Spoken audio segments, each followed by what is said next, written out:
Actualité également, l'usine de cimenterie de Katanda sera opérationnelle d'ici fin de l'année 2026. Les travaux de construction de cette cimenterie sont exécutés à 70%. Le président du conseil d'administration de la MIBA, Jean-Charles Coteau, a visité cette usine de son passage à Mbuji-Mayi. Robert Ndaye.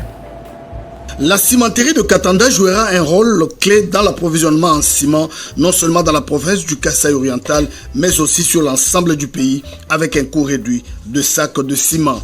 Lors de son passage à Mbuji-Mayi, le président du conseil d'administration de la société minière de Bakwanga a effectué une descente stratégique sur les sites de la construction de la cimenterie de Katanda dans les territoires qui portent le même nom. Une usine de ciment sortira des terres d'ici la fin de l'année 2026. Le président du conseil d'administration de la MIBA, avec quelques administrateurs, s'est fait expliquer l'évolution des travaux qui prévoient l'implantation des équipements sur les sites de Tchala pour la production des 30 MW nécessaires à son fonctionnement.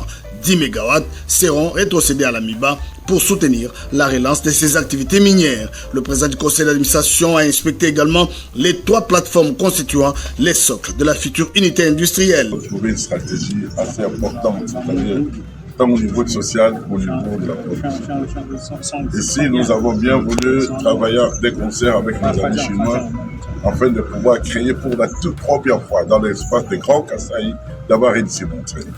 La MIBA s'assure que la cimenterie de Katanda sera un pilier pour les futurs économiques de l'espace Grand Kasaï. Les travaux se trouvent au moins à 70% parce que la technologie que nous utilisons, c'est une technologie seulement de rassemblage.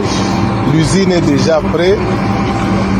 Bien avant la descente sur les sites de Katanda, le président du conseil d'administration de la MIBA a réuni tous les directeurs centraux. Le recadrage est nécessaire avant l'utilisation des fonds destinés à la relance de la MIBA, fonds mis à disposition par le président de la République, Félix Antoine Tshisekedi Tshilombo. Le président du conseil d'administration de la MIBA, Jean-Charles Coteau Lakombe, a remercié le président de la République, Félix Antoine Tshisekedi Tshilombo, pour son souci de voir cette entreprise reprendre ses activités minières au Kasaï oriental. Merci à tous de nous avoir suivis. Aimez et abonnez-vous massivement à notre chaîne YouTube Tribeca Media.